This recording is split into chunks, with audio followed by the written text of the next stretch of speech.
Welcome on into MRN and NASCAR Coast to Coast presented by Flow Racing from the Concord Studios. My name is Chris Wilner. As always, Kyle RIckey joining me from Killingley, Connecticut. It is getting cold, Kyle, and that can only mean we're getting to the end of the year. This does not do it justice. It is cold for probably the first time all year in Charlotte. So had to bundle up today. I know you're probably getting used to that. I think there was snow in other parts of the country too. So it's not even Halloween yet. So I'm tired of talking about how cold it's going to be, but I guess that's where we're at now. So how are things looking in your neck of the woods? I saw you got to go to some Friday night football this weekend. A little bit different change of pace now that Stafford has closed things up for the year. Yeah, we've closed things up for the year. Now we're visiting race shops and doing some season recap type things with our top 5 drivers in each division. Friday night football was fun here in Killingley. But I guess the ironic part about all of this was I went to a race on Sunday at the New London Waterford Speed Bowl here to wrap up their weekly season, and everybody had hoodies and jackets, and by noon they were ripping them off because it was like 72 degrees when the sun was out, or 74 degrees. It was crazy. Nobody was expecting that type of weather, that type of afternoon. It was great, don't get me wrong, but everybody had their winter gear ready to go, and fortunately, they really didn't need it until the sun went down the last race of the day. So just odd the way Mother Nature works, but the leaves are turning. It makes us some great pictures up here this time of year. So one more big event on tap this weekend at the Seekonk Speedway, and that'll do it for Northeast Motorsports. Yeah, I can't believe it. You and Bonds are getting after it with those shop tours. Has he filed a restraining order against you yet? We see your videos all over social media. That poor guy. We need to get him on the show here at some point. We do. He would love it. He would talk your ear off, but Yes. he gives me permission every time I post something, but for the most part. All right, Bonza, we're thinking of you. We'll get you on the show here. Of course, one of the voices up at Stafford. Kyle, we've again, we're wrapping up the year, but still a lot of races going on, especially this past weekend. We had a big Winchester 400 event. Obviously, the Smart Mods finishing up their season, coming up here with their penultimate race. But for the ARCA West Series, boy, Taylor Gray, I mean, basically took the win, and pretty much you could have handed it to him after lap 1. Dominated the entire race as he kicks off our coast-to-coast winners this week, winning the Las Vegas Bull Ring, which was really cool because they probably had one of the biggest car counts they've had at the Bull Ring there in quite some time. So, Kyle, it was a dominating effort, but what a good venue, what a good crowd as part of NASCAR weekend to see all the cars up there for the ARCA West penultimate race this year. Yeah, he led all but one lap. I think the only lap he didn't lead was on a restart midway through the event. But yeah, Taylor dominated the Star Nursery 150. Great crowd. As you mentioned, it kicked off a very busy weekend of NASCAR racing at the big track, just a couple hundred yards to the right of turn number 1. In fact, you could see the big track lit up whenever the cars hit the backstretch on Friday night during Flow Racing's broadcast. An event slowed by 10 caution flags. Got a feel for Katie Hettinger, who towed out there from the East Coast after having such a great year at Hickory. Only completed a few laps out there before getting involved in one of those early incidents. But good win for Taylor Gray, and like we mentioned, a great car count. Good way to start the race weekend out there. Sarah and Bridget Burgess making history, the first mother-daughter duo to start the same either NASCAR National or ARCA National Touring race. That was awesome. But, you know, at the end of the day, bragging rights, if you want to say it. Bridget bested mom with a 12th place finish. Sarah finished 17th, but all in all, a special moment. Really cool to watch on Flow, see the emotions of both of them hugging after the race, completing a milestone event. And then, the championship battle. Jake Drew came in 56-point lead. So neither of them, either he or Tanner Reif, had a strong day. I guess, both back half of the top 10. So interesting to see what happens when we go to Phoenix here November 4th weekend and crown a champion. I would still think Jake Drew's in solid command, but either way, it's going to be a fun battle to the finish. And how about Andres Perez de Lara? We talked about him, a couple weeks ago after Bristol and his solid top 10. Well, he gets a second place finish in just his second ARCA West Series start, or really ARCA Series in general start. So that's got to be a real big confidence booster for him coming from Mexico. Yeah, a driver that we hadn't really heard of until Bristol Motor Speedway, 4 weeks ago. Ran well. crept his way up through the field, and suddenly he was in the top 5 there late in the stages of the Bush's Beans 200. So he has found a lot of success in the NASCAR Mexico program. I believe he's not in the NASCAR Mexico series. He's in what they call the FedEx Cup, which is the second tier division, but I believe he's the current point leader right now. So yeah, I think he's got a future in this. Right now, 2 for 2 and good runs here on American soil in the ARCA Menard series. Absolutely. Coast to Coast winner this week. I'm also going to give a nod to Stephen Nasse. We talked about the Winchester 400 kind of preview last weekend. Well, Stephen Nasse had a dominant effort, winning his second career Winchester 400 in the 51st edition of that great race, a prestigious event out there in the Hoosier State. Had to recover, though. That Jet Motorsports team had 2 flat tires and a spin. Yep. He still came back to win a phenomenal race that saw a little bit of drama, too. Chandler Smith and Jake Garcia getting into it, battling for the lead there midway point through the race. Chandler Smith hits the wall. He comes down pit road, gets out of the race car, takes a chunk of, I think it was either the front fender or a quarter panel, something that fell off the race car, drops it in the Jake Garcia pit out of frustration. And as he walks away, a little bit of a shoving match with Garcia's crew chief, RIckey Turner, who ironically enough, used to work with Chandler on the Pro Late model side, so those two having words, but that's the Winchester 400. I mean, there's going to be a lot of hurt feelings when it comes to that race. It's so fast, so aggressive, but either way, Stephen Nasse kind of ends the regular season, I want to call it, with a monumental win, as now his attention turns to the snowball, where he felt like he's owed one after last year battling Chandler Smith. So what'd you think of that race, Kyle? It's pretty cool to see every year the Winchester 400, just how fast those late models are around that place. I mean, it's one of those marquee short track events that I've been watching since I believe it was on TNN, like 25, 30 years ago. I've kept up with it through the years, and now through its current streaming platform. Great race, good field of cars, wild moments during the event, as you expect at Winchester. I believe Eddie Van Meter picked up the CRA championship with, I believe, an 8th place finish. So a lot of storylines within the event. So it was fun to watch, and congratulations to Stephen Nasse. That's right. Of course, he'll be one to watch when we talk about the snowball coming up at the end of the year. Kyle, who else is on your list for winners this week? We got Brian Lofton.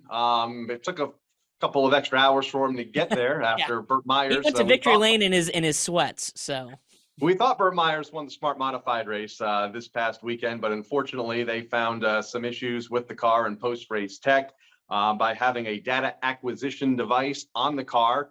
I don't think it was hooked up, according to what I've heard, but apparently it doesn't matter. If it's on the car, it's on the car. So Brandon Ward was awarded the win of the Cardinal 99 at the Tri-County Speedway, held off Brandon Ward for what he thought was the second spot, talking about Brian Lofton. Lofton winner, Brandon Ward finished second. They were battling for the second spot behind Burt Myers, who thought he had the win. But unfortunately, that did not happen. They have one event left this coming weekend at Motor Mile. that's why you run hard to the finish. You never know what's going to happen. Every position matters. So congratulations to Brian. Also on my list this week, it's hard not to give a tip of the cap to Josh Berry. Obviously, we talk about him each and every year. One of, if not the best late model racer in our current generation, with his tenure at Junior Motorsports for many, many years. Obviously now second full-time season in the Xfinity Series, punching his ticket to Phoenix in the Championship 4 after winning Las Vegas in the NASCAR Xfinity Series. I mean, what a job for a short track racer to not only excel, but probably succeed even his own expectations coming into this year and being a Championship 4 member. You know, he says he doesn't feel like he's gotten a lot of respect. I think he made a statement winning at Las Vegas, and what a job. Can you imagine what the short track community will be like if they see Josh Berry go out and win a NASCAR National Series championship in his second shot? I can't imagine what that'd be like. And here's what I wish I heard more of in the national broadcasts on Saturday is 2 years ago, he was on this show as the NASCAR Advanced Auto Parts Weekly Series national champion. And now, less than 2 years later, he's competing for a National Series championship in the world of NASCAR, going in the Phoenix Raceway as one of 4 title contenders in the Xfinity Series in less than 3 weeks. So pretty amazing where his career has gone. I mean, everybody in the short track community fought for him for several years, saying he needs to be full-time. Dale Jr. listened, and man, he's doing him proud here in his first full year. He certainly has delivered. All right, Kyle, who rounds out our weekly winners this week? Who do you got? I'm going to go with, I got a few, but I'm going to go with Will Kimmel. Won the Halloween 200 at Salem Speedway over the weekend. Those Midwest high banks were busy this weekend. It was in the Great American Stocks, a race that saw 40 cars take the green flag, and very unique 3-wide start. I'm not sure how they do that on the short track, especially there, but they did it successfully. Kimmel won $11,000, and I'm not sure if you saw the highlight of Austin Baum going over the front stretch wall or over the turn one wall. Yeah. Got up on the front straightaway midway through that event, got hooked with another car, climbed the wall, and then ended up rolling over it down in turn number one. It had been a long time since somebody had gone out of Salem. Happens often years ago, again, on the old Thursday night and Saturday night Thunder shows. But it's been a while, especially with a full-bodied stock car, but it happened this past Sunday. Crazy stuff. Yeah, well, when you call the event the Halloween, anything can happen. Some goose, some You're asking for it. Goblins or something got a hold of that race car. Really crazy, but glad, of course, he's okay. Shout outs of the week this week. I've got two because it was kind of a tiebreaker for me. I'm going to go back to Winchester and give a tip of the cap to Cody Strickler. Won the modified race, the Midwest Modified Tour, Run for the Gun 50. I mean, this caps 3 major events within 10 months in that series for him. The Run for the Gun, he won the Hot Shoe 100, of course, the Snowball Derby modified race earlier this year. So, I mean, when it talks about big money races on the Midwest Modified Tour, Cody Strickler's been the guy this year. And then Boo Boo Dalton. I haven't talked a lot about limited late model action, of course, but he won the Rodney Cook Classic, a memorial event for the late Rodney Cook. And the cool part about his victory, which is one he's been searching for in that race for probably about 4 or 5 years now, is that his nephew is dating Rodney Cook's daughter, and she was able to go down in victory lane, celebrate. It was an emotional night for her to see Boo Boo get the win in honor of her dad. So really cool. 9 victories for Boo Boo across 8 racetracks this year. So what a season for Boo Boo Dalton. Who do you have? I have a couple of drivers that I saw go to victory lane this weekend. Todd Owen, not with a race win, but with another championship, becomes the first driver maybe ever, or at least in a long time, to win back-to-back championships at 2 consecutive tracks in the same back-to-back years here in Connecticut. He's the back-to-back Stafford champion in the SK Modified, now a back-to-back SK champion at the New London Waterford Speed Bowl. So congratulations to Todd. It took him forever to get that first championship. Lost several titles due to tiebreakers and some late season issues. But now he's on a string of 4 in 2 years. Also a shout out to Samantha Anderson, who becomes the latest female to go to victory lane at the New London Waterford Speed Bowl, winning her first SK Light modified race this past Sunday afternoon. A former Miss Connecticut pageant queen a couple of years ago. 3rd generation driver. Family has been involved in motorsports up here forever. And Samantha, in I believe her 3rd full year in the modified, finally gets that first win. Congratulations. Love to see it. All right, coming up next, we've got our special guest this week. That is one, the only, Bill McAnally, the legendary car owner, former racer, celebrating 100 career victories as an owner for BMR a couple weeks ago with his driver Cole Moore. We'll talk to him about that. Of course, everything ARCA West says he's dominated for so many years. We'll get the state of the sport on that side of things. Of course, talk everything NASCAR Camping World Truck Series with him and his team, and just his success over the last several decades as a car owner. Bill McAnally coming up after the break here on NASCAR Coast to Coast. Don't go anywhere. It's presented by Flow Racing. Flow Racing is the ultimate digital home track for race fans everywhere. Subscribe today and stream over 1,300 racing events live and on demand. Flow Racing is something for everyone. It's what we know. Sprint cars are there. NASCAR weekly racing series, drag racing, off-road, and much, much more. Learn more at flowracing.com/GoMRN. That's flowracing.com/GoMRN.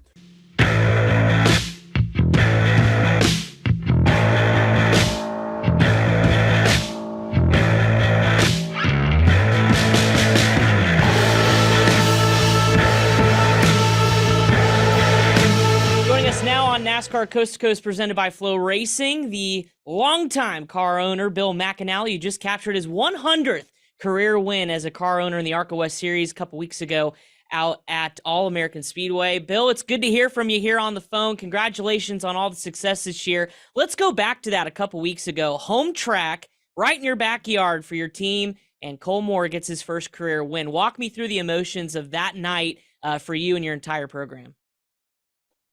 Well, it was great when Cole was leading. He had a good car, and he's been fighting for that first win. He's had several seconds, but to see him on that little bull ring of a racetrack, and especially our home track, he had a lot of friends and family out for the race, as we all did. It was a Napa 150 event, so Napa Auto Parts had about 500 people out there in VIP hospitality. So it's always good to win with your car at your hometown in front of a lot of your sponsors. Yeah, take me back to that night a couple of weeks ago, Bill. I believe you were on the mic doing opening ceremonies. You mentioned an event that you helped promote or promoted. Full house, electric atmosphere. I mean, the pre-race show was amazing. And then to end it in Victory Lane with Cole must have been pretty special. It was very special. I mean, I've come down off the tower, and his mom and grandma were both there, just so excited. I mean, they had tears running down their cheeks. Something that they've worked for a long time. Him and his dad have both participated in a lot of races through the years, ARCA, K&N, and for them to get that win that night was really special. The composure that Cole had to keep the car, to be able to check out from the field on a track like that's really hard to do. And he was driving as good as he's ever driven that night. And it was great to bring home that victory in front of the home crowd for sure. An emotional night for him and his family, but for you to capture your 100th win for BMR and all the success you guys have had over the last couple of decades. I mean, what does that milestone mean for you in this organization that you helped build, starting as a driver and obviously now as a car owner? Well, it's huge. I mean, it's hard to believe there's been 100 victory lanes. It's a lot of good times, and you enjoy every one of them because you don't. One thing I've learned, you never know when the next one's going to be there. So enjoy every one. But we've got to share them with so many different drivers through the years, different crew members. There's so many people that work so hard to bring those 100 victories.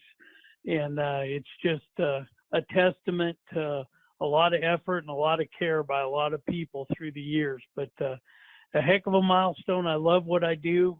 We love racing trucks. We love racing the ARCA. And I can't wait till we get 100 in the truck series. Of the 100 in the West Series, is there one that stands out above the rest? Probably the first one. I'll never forget that one. It happened. Kevin Harvick was in the race. Butch Gilliland, David Gilliland's father, and to see your car out there. I had just gotten out of the car that year, so it made it very easy for the transition from a driver to an owner when your car's winning races. And then we backed it up with a championship the next year in '99 with Sean Woodside. But it makes it easy to stay out of the car when you're winning races and winning championships, and you're part of putting all that together. But I would say the first one stands out, winning the Toyota All-Star Showdown with Austin Cameron back in 2003 when he had been fighting cancer and finally got back in the race car. He was out of the race car for most of the season, and to put him back in that number 16 Napa Auto Parts Chevrolet and have him win the biggest race on the West Coast, that was another favorite. That first All-Star Showdown. But I mean, every win's good. We've got to share wins with so many different drivers coming up through the years, and seeing them experience their first win, and crew chiefs that get their first win. It's just rewarding to be able to share them and be part of it. You mentioned some of the names, and I'm a big history guy, and I love looking back at who all's driven for you over the years. I mean, you have names like Sarah Fisher, Brian Herta, let alone some Cup drivers like Clint Boyer and Christopher Bell, and most recently guys like Alex Bowman, and I mean, you name it, Haley Deegan, they've all driven for you. What is so rewarding about you not only just being a winning organization, but being that development program that's seen so many successful drivers over the years kind of work with you, whether it's a short period of time or a longer period of time, and see them succeed. I mean, how important is that to you to kind of be that developmental growth in the sport? No, it's very rewarding, and that's what I get out of it is help putting it all together and helping these young kids that have goals and dreams and ambitions, and being able to see them achieve that and move up the ladder. I mean, when we used to do pit stops out here, about the time I'd get a good pit crew guy trained, they'd be on their way back east to go to work. There's time I'd walk through the garage area and see a lot of our alumni crew members along with drivers that would be in the Cup garage. But it's rewarding just to help people achieve their goals and their ambitions and be part of that, and not only on the racetrack but off the racetracks, helping them work with the media and learn how to talk with the media and be present for the media, along with sponsors, being able to go in and light up a room and talk to the sponsors and build those sponsorship relationships that they will need to carry them throughout their career. It's really rewarding to do what I do, and wouldn't trade it for anything. We talked a little bit ago about you and promoting the event at All-American. In fact, you promote several events during the course of the season, heavily involved in the West Series. Where does the West Series stand right now in your eyes? It seems pretty healthy, a diverse schedule, a great field of cars. We've seen that on these bull rings the last couple of weeks, starting upwards of 26 entries. Where do you see it from where you stand right in the middle of it all? I think it's got a bright future. It's strong going into the little markets that we go into in the West Coast. We get to go into markets that don't get to see a NASCAR touring event come in. And when the ARCA Menard Series comes in, it's a big event, you know, seeing the future. I remember Haley Deegan winning at Meridian, Idaho. You know, they don't have races. They don't have a Haley Deegan or a Todd Gilliland. And these people are getting to see the future stars of NASCAR racing come right into their hometown and be part of it. I think the series has been here since 1954. I mean, NASCAR started in 48. So it started, and we used to help fill the Cup fields when the Cup Series would first come to West, all the way up to 1998.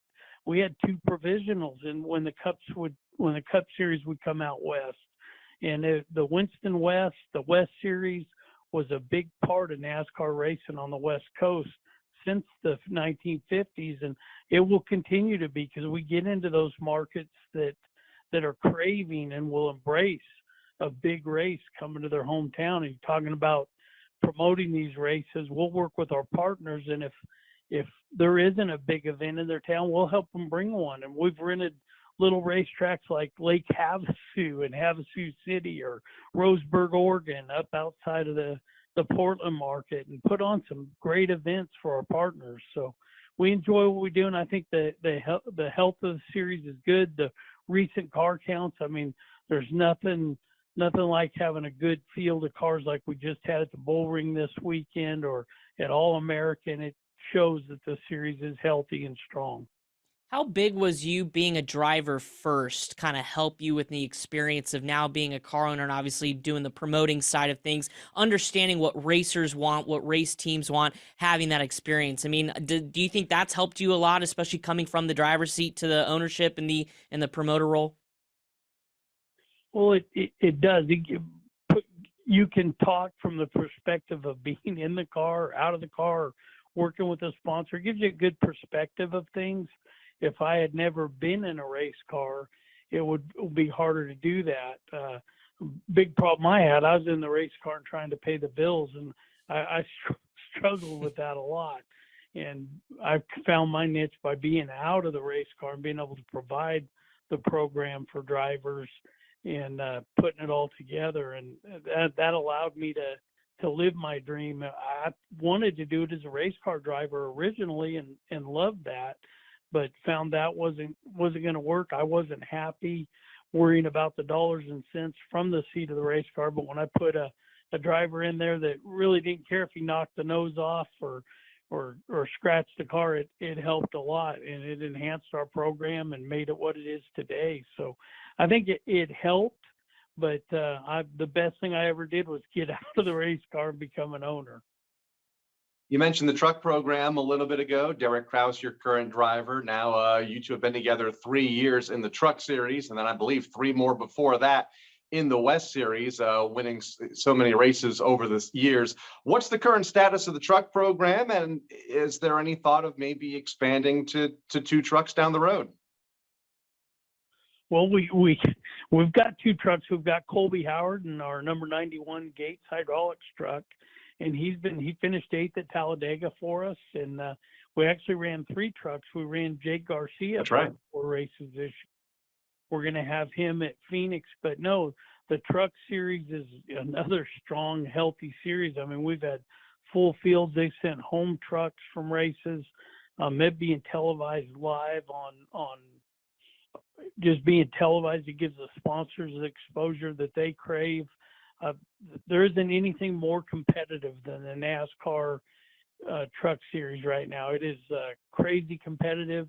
There's probably a dozen trucks out there that could win at a drop of a hat, and you got to work hard. I never had to work so hard at something and not get the results that I want, but it will come. We've got a great team that's working hard. We're up there with GMS, working in alliance with Mike Beam and the group up there, and we're learning a lot. We're getting better every race, and I'm excited about Homestead this weekend for both Derek and Colby. I think we've got some real good equipment. We've got the right people, and I think our results of getting up front are just getting really, really close. How big was it, Bill, a couple years ago when you guys made that alliance with GMS, obviously with Chevrolet and everything, because you're out on the West Coast, so I can't imagine it's got to be difficult to kind of keep an eye on things way out in Statesville, North Carolina. So how do you bounce on that? How big is that relationship for you and your team? The alliance is amazing. GMS, they went from 5 trucks down to 2 this year. It was a perfect time for us to come in. They had a lot of depth and equipment and personnel, and it was a good time for us to come in. We rented the shop up there. We're back there next year again. We've got that all done, and it's been great. And we've got people up there. It allows me to be on the West Coast and take care of our Napa Auto Care centers and the racetrack we promote and the businesses I have, our ARCA teams on the West Coast. I've got great people there. Mark Hillman's my general manager, a lot of experience Mark's had through the years and all different levels of racing. But we've got Charles DeNike is one of our crew chiefs, does a good job.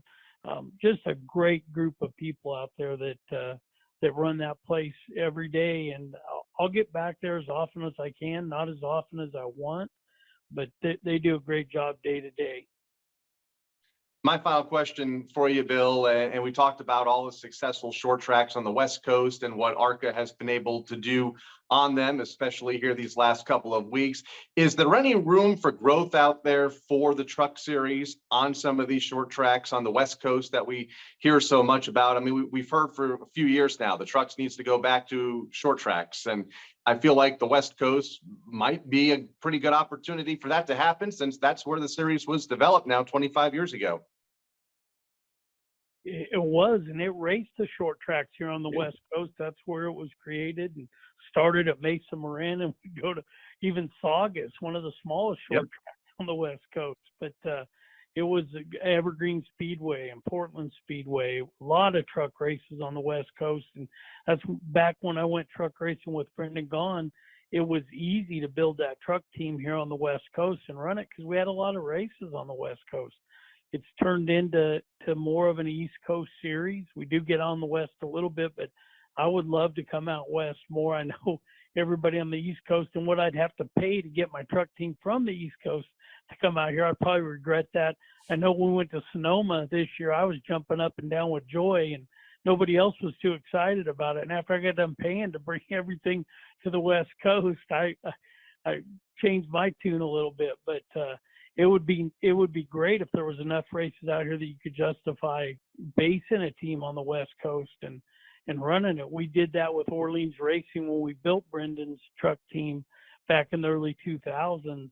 and it was just very hard to do from the West Coast. We did it, but it had a lot of challenges, and to get the people nowadays, all the people that are into racing and understand NASCAR and stock cars, the majority of them are on the East Coast, so it's a lot easier to staff a race team being on the East Coast, and build those relationships so you've got good pit crews and good fabrication, all the things you need. All the manufacturers have their R&D centers on the East Coast. It just makes a lot of sense to be on the East Coast, but I would love to have more races on the West Coast. Absolutely. And Bill, my final question, you kind of alluded to it, is the people. I think that's made BMR so successful over the years, and you've reiterated that enough in so many pieces I've read, are just about surrounding yourself with the best people possible. So I guess my question for you is, to sustain the successes you have, what do you look for, whether it's crew members or drivers to drive for you? What's kind of the key personality or key points for you that you look for each and every year to make sure your program stays successful, for years on end? We're always looking for people that communicate well. That's an important piece of it, the communication, but people that care and will take the time to do things right. They care about the equipment, about the results, about our shop. And when you've got people that care and are willing to put the effort in to race, they could know very little about working on race cars. And as long as they care and are willing to put the effort in, they will be successful, and they will lead us to wins and championships. We can teach them the fundamentals. It's the caring and the wanting to put in the effort to be the best at what they're doing is what we look for. And communication's a big piece of that too, especially with young drivers. When I'm looking at the drivers, they've got to be able to know what they need in a race car and be able to communicate what they need in a race car to be successful. So I would say communication, care, and effort are the three things that we look for. Well, congratulations again on all your success. Of course, your 100th victory, but you still got some races left this season. So best of luck with the Truck Series and, of course, the championship finale for ARCA West out there at Phoenix Championship Weekend. Hope to catch up with you down the road. Thanks for joining us. All right. Thank you, guys. Thanks for everything you do. Appreciate it. That's Bill McAnally. 100th career win for BMR coming up a couple weeks ago. Of course, still wrapping up the 2022 season here in the next couple weeks. Coming up next on NASCAR Coast to Coast, presented by Flow Racing, the Go with the Flow calendar, as we take a look at what to watch for this weekend around motorsports. Flow Racing is the ultimate digital home track for race fans everywhere. Subscribe today and stream over 1,300 racing events live and on demand. Flow Racing is something for everyone. It's what we know. Sprint cars are there. NASCAR weekly racing series, drag racing, off-road, and much, much more. Learn more at flowracing.com/GoMRN. That's flowracing.com/GoMRN.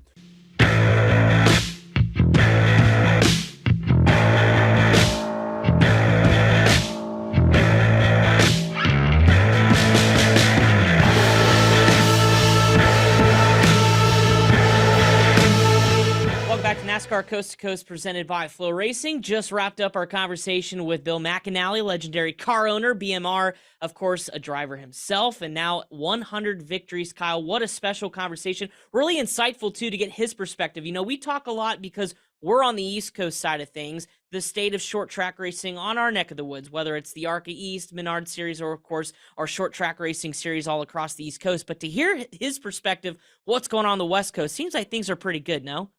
Yeah, no, things are great. And I think we've seen that the last couple of weeks with full fields, great personalities, and not really the tightest point battle right now going into the final race. I mean, Jake Drew pretty much had that midsummer stretch where he dominated. But other than that, you look at these full grandstands at like an All-American and like at Vegas last week.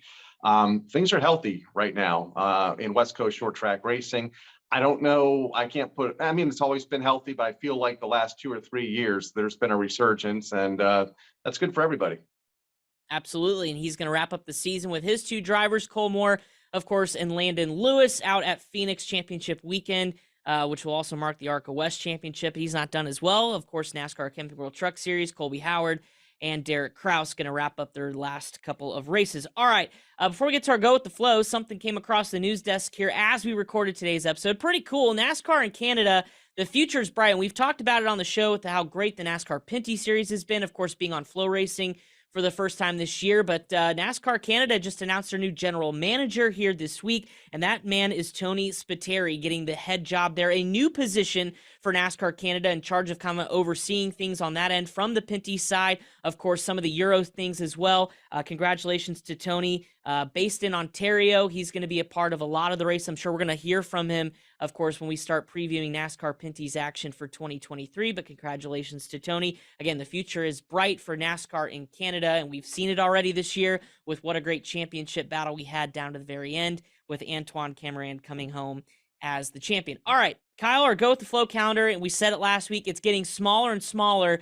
But because it's getting smaller, doesn't mean the events are getting any smaller either. We've got some big stuff coming up, including, you mentioned it when we talked about our winners this week, the Smart Modified Tour Championship 3 finale coming up at Motor Mile Speedway this weekend in Virginia on Saturday. You can see it on Flow. And Kyle, that Championship 3 changed because of that disqualification for Burt Myers. So now it's Bobby Labonte, Caleb Heddy, and Brandon Ward all going for the title. That's a pretty good crop of drivers going for a championship.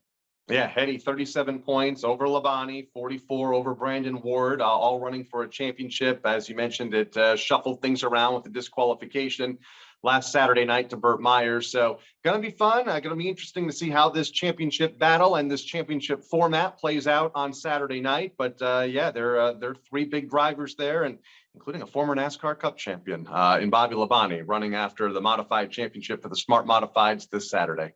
That'd be pretty awesome if Bobby could get it done too. Hall of Famer adds another championship. We'll see Saturday again on Flow Racing. Now, Kyle also mentioned it. Seekonk Speedway wrapping up their year, a huge event with the Monaco Modified Tri-Track Series finale. I've never been up there, but it is a cool racetrack. And then you put the ground pounders on there for $6,000 to win. Should be a good event as well. The action track of the East, they call it, Kyle. What can we expect with this Tri-Track Series? It's kind of been the Matt Hirschman show, but points battle is kind of on the line here. Yeah, point battle is on the line. The Monaco Modified Tri-Track Series. Matt Hirschman has the championship point lead, looking for his 7th Tri-Track Championship, or Monaco Modified Tri-Track Championship. Has a 37-point lead over Matt Swanson going into this weekend. I think it's 37 points. It's a pretty healthy lead over Matt Swanson going into Sunday or Saturday's race. It's going to be a big day of racing. They have 40 cars right now entered, I believe 40 or 41. So it's going to be another huge field. Second time we have seen that out of the Monaco Modifieds, as they had a stellar field at the Stafford Motor Speedway for the fall final a couple of weeks ago. So right now the weather looks great. The temperatures are again trending up. It's not going to feel like it's late October, which we'll take. I think it'll be like 68 degrees on Saturday afternoon and sunshine. So going to be a great day of short track racing to button things up here in New England. That's right. The ACT Tour is there as well. The Haunted 100, part of that whole weekend, and that is ACT's late models, their penultimate race of 2022 as well. We mentioned some of the field with 40 cars. I mean, some of the folks that race weekly at Stafford are there. I saw Anthony Nicella, Woody Pitcat's there. Ronnie Silk obviously running the national tour, so should be a good healthy field as well up at Seekonk this weekend. As far as that, there are some tracks wrapping up their championships, of course, on the local level. On the dirt side of things, one of the marquee events for the kind of the grassroots racing on the dirt side, the KCAM Give Back Classic. We saw obviously a lot of NASCAR drivers go run the Chili Bowl. Well, to get a ride, an opportunity is to win this KCAM Give Back at Port City. I know a lot of drivers will be up there as well. I think rumor has it Kyle Busch may be a part of it as well, with his son Brexton running the junior sprints. We'll see if they actually make that happen, but a huge night, 3 nights beginning Thursday on Flow. And then, of course, everything grassroots racing on Flow Racing channel. You can catch out Meridian, the Fall 50 at Florence, of course, more, including the championship on the pavement at IRP for Silver Crown, Midget, and Sprint cars. That'll be fun to watch on Saturday. Kyle, anything up in your neck of the woods, or are you pretty much buttoned up for the year? Yeah, we're done with Seekonk. Just a couple of quick things. Hickory Motor Speedway, they were supposed to run the Fall Brawl last weekend, but officials have moved the event due to issues with the tires. This is for a second consecutive year. Now the race is set for November 12th, and will feature a 200-lapper for the late models. And last thing, want to wish Julia Landauer a good luck. She's a longtime friend of the show. Will be competing in her second NASCAR Xfinity Series event this coming weekend, this Saturday at Homestead Miami Speedway for Alpha Prime Racing. We've had Julie on several times when she was running limited late models in Virginia, and then she moved to some of the regional series like the West Series, and I believe she's run up in Canada and in the NASCAR Wheel and Euro Series. So trying to make the move into NASCAR's national spotlight. Didn't go in her favor. Her first time out at the New Hampshire Motor Speedway back in July after an incident on the front stretch. Hopefully things are a little better this Saturday for her at Homestead. Absolutely. Best of luck, Julie. So cool to see some short trackers getting some big time opportunities here as we begin to wrap up the season. Kyle, have a great weekend. Enjoy the weather, the temperatures. Send some of the, I can't believe I'm saying this, send some of the warmth from New England down here to the Carolinas, would you? We'll try. We'll try. All right. For Kyle RIckey, our producer, Craig Moore, my name is Chris Wilner. Appreciate you tuning in to this week's episode of NASCAR Coast to Coast presented by Flow Racing. As always, enjoy your great weekend of racing, and we'll talk about it all next week.